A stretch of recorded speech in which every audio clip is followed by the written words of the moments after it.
Está no ar Outros Olhares aqui na TV União. E hoje nós vamos conversar sobre uma das principais expressões da vida em sociedade e que reflete o modo de produção das nossas identidades. Hoje vamos falar de cultura.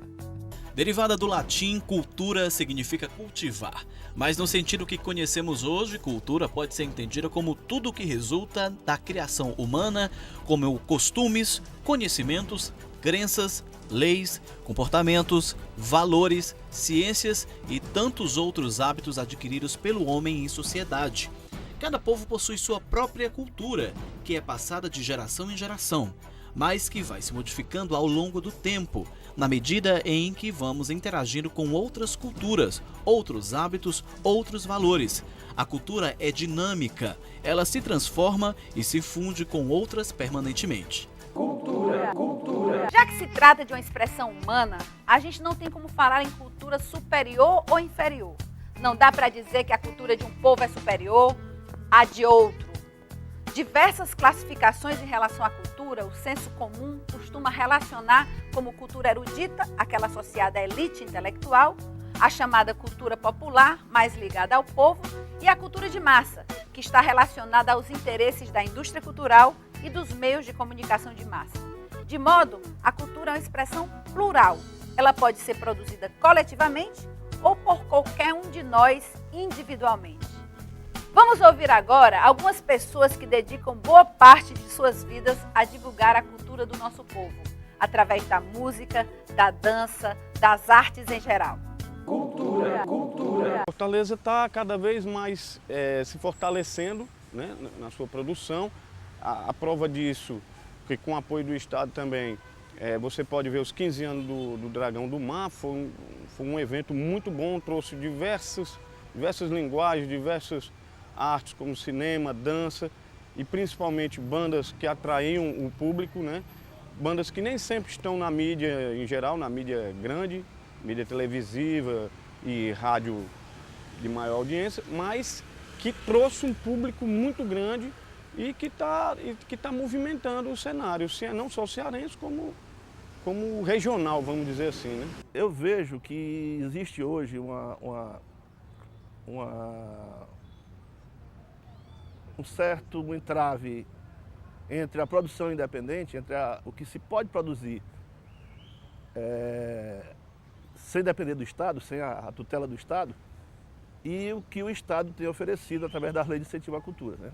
Então hoje, para você ser um produtor independente, fica muito difícil, porque tem muita coisa subsidiada que acaba batendo de frente com o que se produz de uma forma independente, né? Existem várias formas de produção cultural, a gente falando em Fortaleza, são produções do Estado e produções privadas que de uma certa forma deu uma alavancada, Fortaleza deu uma alavancada de uns 8 anos para cá, mas tem uma distorção também muito grande. Quando você pensa que o papel o papel do Estado não é de ser produtor, é de apoiar o produtor. E de uma certa forma, com o trabalho que hoje está sendo desenvolvido, a sinalização que vem do Ministério da Cultura é no sentido de que essa coisa se torne ampla, mas com a distorção do que se recebe diariamente no poder público municipal, no poder público estadual atual, é como se houvesse uma inversão de papéis. E que o Estado e o município muitas vezes passa a ser o produtor, que na verdade ele não é o produtor, e a produção ela tem que vir da população, a produção tem que ser feita a partir do que vem do popular, do que é produzido nos bairros, do que é produzido nas classes, nas diversas camadas da sociedade. Cultura. E hoje, para conversar conosco, recebemos no estúdio o escritor, o ator, apresentador, diretor de teatro e um grande amigo, Ricardo Guilherme. Seja bem-vindo, Ricardo Guilherme.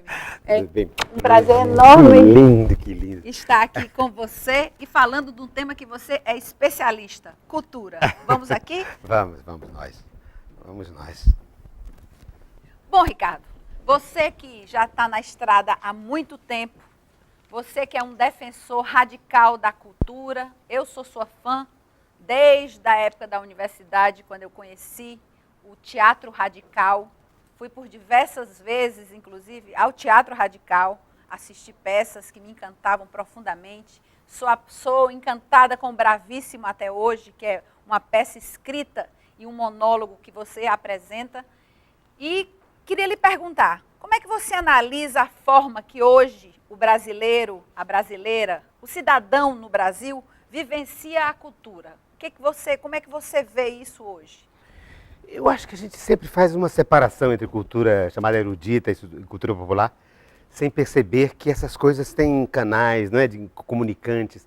Na verdade, a base é sempre o povo, é sempre a cultura popular. E estamos falando sobre cultura. E aí, Ricardo, nós também recebemos aqui a presença de uma banda que tem mais de 20 anos de estrada, a banda Renegados, Além dos Rótulos. Essa galera já está na estrada há muito tempo e também veio dar uma canja aqui no nosso programa. Então vamos ouvir agora a banda Renegados em Outros Olhares. Cultura, cultura. Vagando à noite sem rumo e vazio, na esperança um açoite, recompensa um cachorro vadio. Noite que me atrai, sedutora de lábio macio, quando na alma um desejo contrai, desesperada busca de um ser sensitivo. Conspiração dos anjos, conspiração de vermes, para que a falsidade atacando nossos dias não prospere, para que o poder da grana não pise e cuspa em sua consciência e sonhos.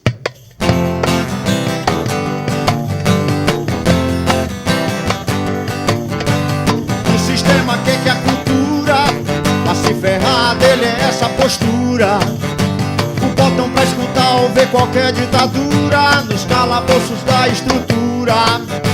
Estão terceirizando o inferno, regime autoritário, modelo pós-moderno. Estão terceirizando o inferno, regime autoritário, disfarce não moderno.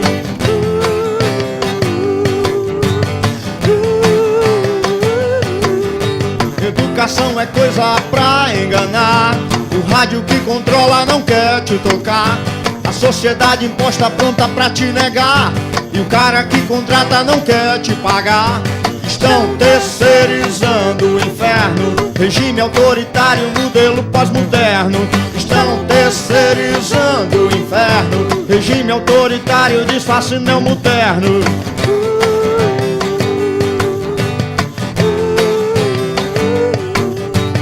Explorando.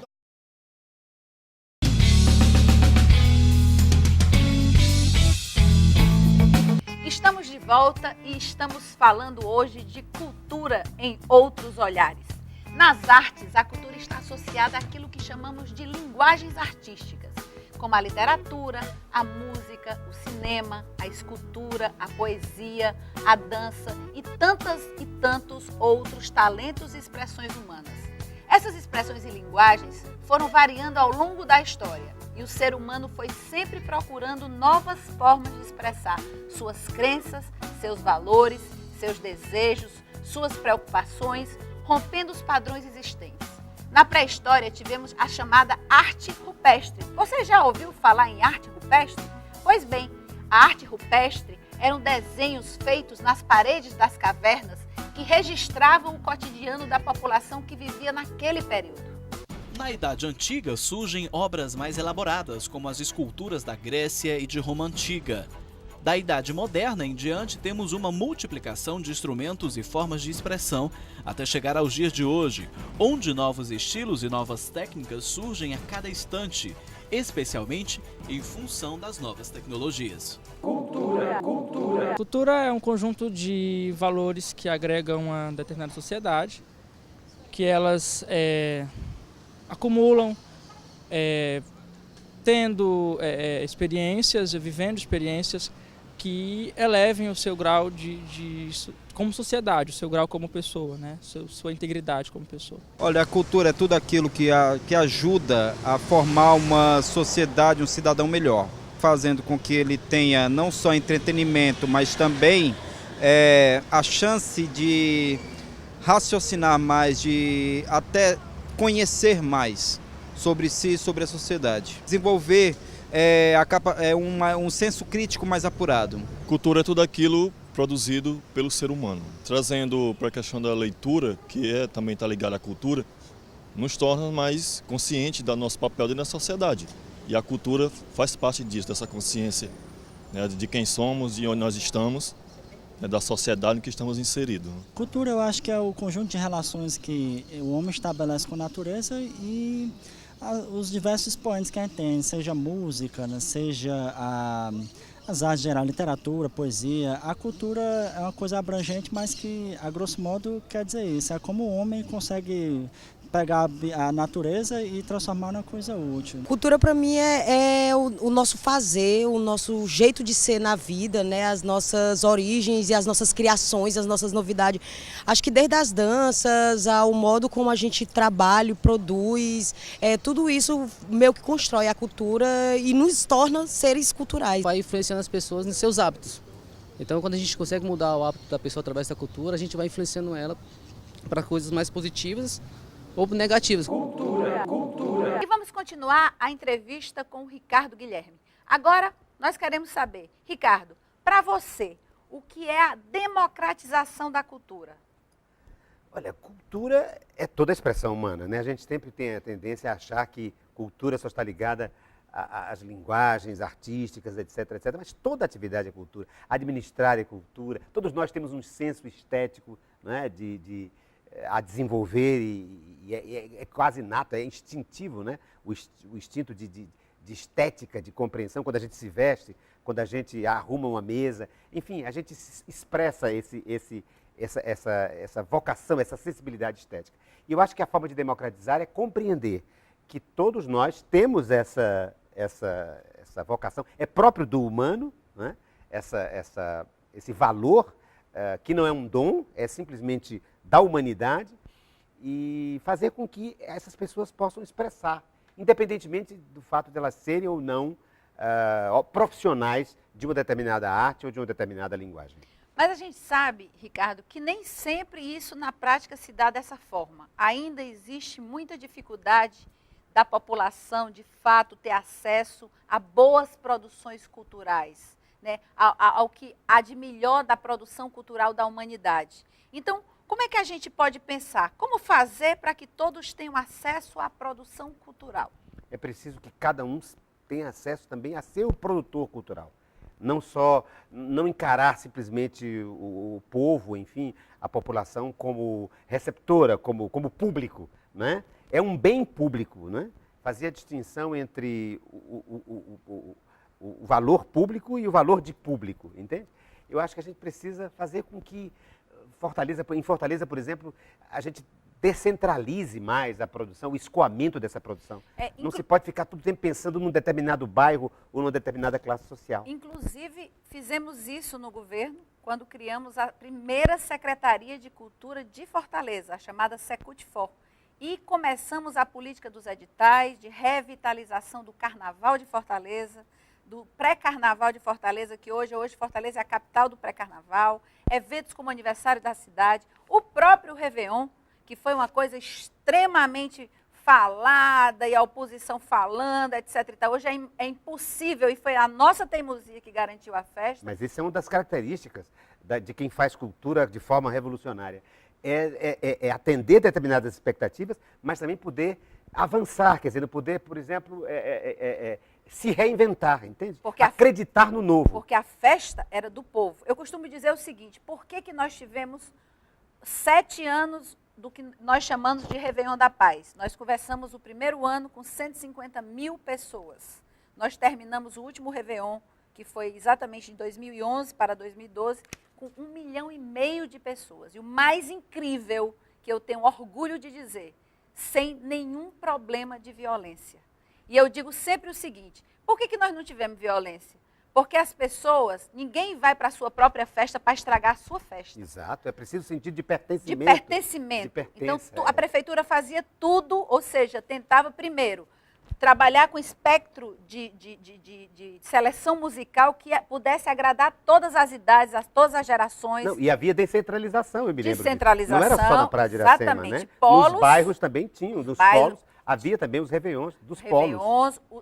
Tínhamos também os fogos de artifício e mais ainda, o que é mais importante, nós garantimos em lei que a tarifa de transporte público, que é a chamada tarifa social, que valia aos domingos, obrigatoriamente ela vale hoje, por lei, do dia 31 de janeiro até o dia 1º, do dia 31 de dezembro até o dia 1º de janeiro, para que toda a população, inclusive a população da periferia, vá para a festa que é sua. Claro. Então ninguém vai estragar a sua festa. E aí eu costumava ver as pessoas se confraternizando, levando mesa, levando bebida, de todas as classes sociais. Foi a primeira vez, Ricardo, que isso me impressionou muito, que Fortaleza teve um espaço público que juntasse classes sociais diferenciadas. Nós não tínhamos um espaço público que juntava pessoas da classe baixa, da classe média, da classe alta, e o Réveillon teve essa capacidade de proporcionar isso. Isso é democratização, né? Quer dizer, você não ter essas compartimentações sociais, né? Fazer com que a sociedade, fazer com que as diversas fortalezas se comuniquem, se integrem, que uma cidade possa se olhar na sua diversidade. Eu acho que esse é um papel de um poder público. Avançar em determinadas políticas, atender expectativas, digamos, arquetípicas de um povo, ter sensibilidade. Eu costumo dizer que o artista tem que ter o dom da ubiquidade. Eu acho que um gestor público também tem que ter. Tem que estar atrás, ao lado e à frente do seu povo. Atrás no sentido de compreender todo o seu passado, o seu patrimônio de história, os seus arquétipos, os seus valores mais arraigados. Ao lado, no sentido de compreender as demandas do agora, ser solidário com o agora, com o olhar aqui da atualidade.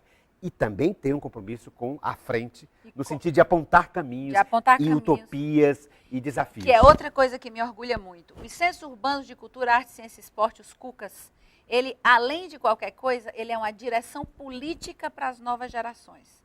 Ele acolhe jovens a partir de 15 anos. E vão até os 29 anos, ou seja, menos do que isso, tem a proteção da criança e do adolescente. Eles vão lá para a produção cultural. Então, jovens que são discriminados, porque hoje, para um jovem ir para o cinema, se for negro e pobre, ele já tem o preconceito dele entrar no shopping center. Então, ele já se sente acuado, ele já se sente mal olhado. Então, isso não podia acontecer. Eu não conseguia imaginar que a nossa cidade, com o grau de pobreza econômica que tem, você ter os nossos jovens impedidos de poder entrar num teatro ou de poder entrar num cinema que hoje só pertence ao shopping center. É preciso compreender a cultura não apenas como divertimento, como distração, entretenimento, né? É um direito de cidadania também. A formação da alma. A formação da alma, é a educação da cidadania, da inserção social, da alteridade, de compreender o outro, independentemente de alguém ir para o cinema ou não. A atividade humana num espaço com o outro é cultura. Ou seja, você está recebendo e também está interagindo com a produção que a humanidade está fazendo do que diz respeito à sua alma. Linkado aqui e lá. E lá. Com E agora, todo, né? Com o global. Com as tecnologias, com Sem as novas dúvida. tecnologias, você pode postar um vídeo, é fácil hoje você fazer. Eu me lembro demais, quando eu comecei, eu fui videomaker, trabalhei com vídeo, tive prêmios, fui premiada 4 vezes. Eu me lembro, Inclusive, você fazendo aquele... Sobre os... Beija-me com os beijos de tua boca. Isso, sobre Salomão, não era? Os Salmos. O Cântico dos Cânticos de Salomão, que era baseado no texto bíblico. Me lembro, você inclusive atuando como atriz, não? Eu atuei como atriz no que Eusélio Oliveira participava, que era da Jane Malaquias. Mas o Beija-me com os beijos de tua boca teve 3 prêmios no vídeo Mostra Fortaleza. Foi premiado, foi a melhor direção, melhor fotografia e o 3º lugar geral. A gente tem história, né? A gente tem história. Vamos combinar. Mas a gente tem que, infelizmente, ter um intervalo agora, mas a gente volta já de novo com essa conversa que tá boa demais.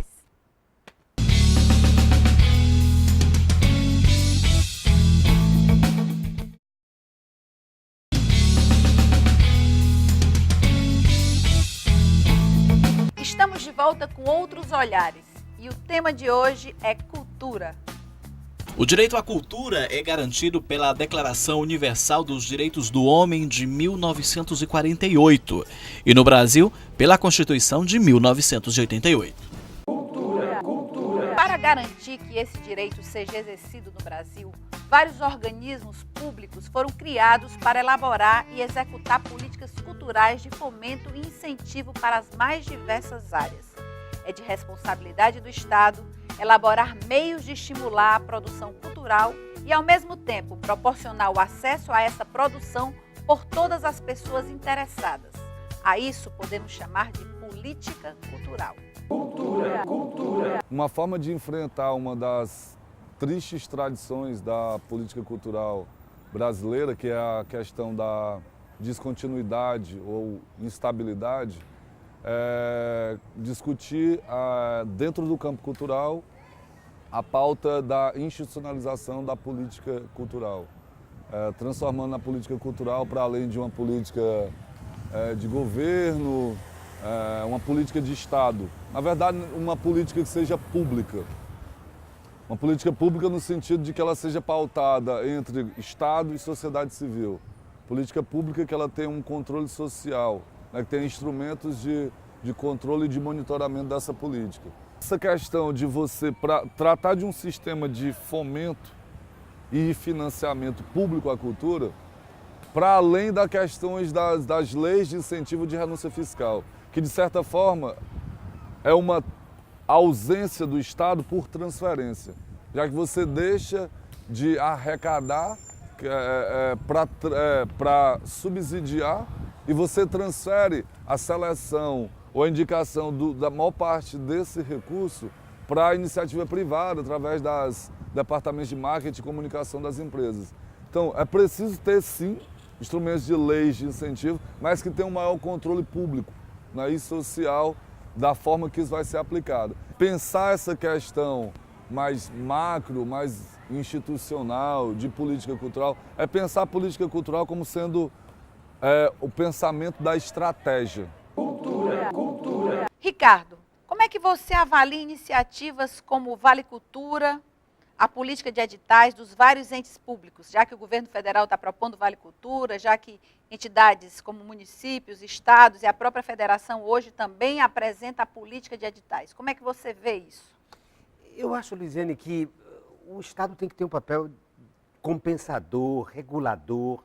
Ele não pode deixar a iniciativa privada gerar a cultura, os editais de cultura, entende? Não pode ficar dependendo simplesmente das estatais ou da empresa... Os mecenas. Precisa que o mecenato de Estado possa compensar aquilo que o mercado não absorve. Eu acho que o grande papel não é facilitar, através da isenção social, a participação das empresas em relação ao financiamento da cultura, mas sim fortalecer o mecenato para que o Estado, para que os gestores públicos possam dar espaço àqueles que não têm espaço junto à iniciativa privada. É porque se a gente parar para pensar, as próprias leis de incentivo à cultura não são simplesmente doações da iniciativa privada para os artistas. Claro, eles a gente têm sabe ganhos, né? que é um grande processo, um processo complicado, que a gente tem aí notícias de grandes artistas aqui no Ceará que nunca conseguiram chegar lá. E eles também têm isenção, por outro lado, que o Estado dá, né, subsidia, digamos assim, para que eles possam ajudar esses artistas. Sim, são isenções fiscais, né? Isenções fiscais, exatamente. Eu acho para as empresas. Que poderia isso ser aperfeiçoado, mas sem encarado, eu sempre costumo dizer, cultura, assim como qualquer outra política, é uma necessidade humana. Sim. E para a formação humana, em especial da juventude, em especial das pessoas que têm, na prática cultural, uma forma de viver. Eu costumo dizer isso. E agora que eu estou no mestrado na PUC do Rio, mestrado em Comunicação Social, estou cursando atualmente, eu estou revisitando alguns filósofos. E um que eu sempre fui apaixonada pelas reflexões, que é um filósofo marxista, mas ao mesmo tempo que discorreu longamente sobre a cultura, que é o Gramsci, Antônio Gramsci. Ele falava muito que uma forma que uma classe tinha de discriminar outra se dava, acima de qualquer coisa, pela discriminação cultural. Sim, pelas ideias, não é? Exatamente. Combate às ideias, E ele dizia, as mentalidades. Exatamente. Quer dizer, que as ideias dominantes eram as ideias da classe dominante que estava no poder. Então, a cultura tem o papel de subverter isso. Sim, sim, sim. Mas, se a gente entender que há um preconceito com relação à cultura das classes populares, ou ainda oferecem às classes populares apenas uma espécie de subproduto cultural, achando que as pessoas mais pobres não têm condição nem capacidade de compreender coisas mais rebuscadas. Isso daí é um tremendo preconceito. E é preciso, por exemplo, em relação ao Vale Transporte, que a gente tem... O Vale Cultura... O Vale Cultura, não é transporte, o Vale Cultura. Pode ser que ele comece a ser, e eu acho que está começando a ser, apenas um acesso, um passe livre, digamos assim, aos bens de consumo do mercado, entende? Eu acho que é preciso qualificar melhor, porque senão nós estamos formando consumidores culturais sem muito critério. Não é? É preciso ter mais postura. A gente tira aqui pela TV União. A gente sabe que a TV União, ela tem um forte da TV União, é muito essa questão de você ter músicas de qualidade, clipes que as pessoas têm acesso, sem ser em televisão fechada. O que você vê é que as pessoas estão ligadas, elas votam, elas participam, elas ligam e para coisas de qualidade. O povo quer coisa de qualidade. E o Estado tem que promover coisas de qualidade, cultura de qualidade, para que os nossos jovens cada vez mais cheguem lá. Meu querido, muito obrigado. Nosso tempo chegou ao fim. Nós estamos terminando mais Outros Olhares.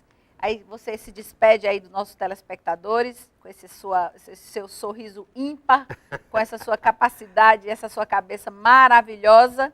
E me convide para, da próxima vez, assistir novamente o Bravíssimo, que eu estarei lá para lhe ver. É preciso que o Bravíssimo, a gente absorva aquilo que ele defende, o espetáculo Bravíssimo, que o brasileiro precisa despertar para reconhecer que nós, brasileiros, somos uma nova experiência humana. Eu acho que nós, com essa capacidade de transculturalidade, de absorção das alteridades, de compreender o outro, absorver o outro, essa vocação dialogal da cultura brasileira, eu acho que é um ensinamento, é um marco para fazer de nós uma nova experiência humana. E hoje ficamos por aqui, mas amanhã tem mais. A partir das 12h30, espero você aqui na TV União com Outros Olhares. A gente não quer só dinheiro, a gente quer inteiro e não pela metade.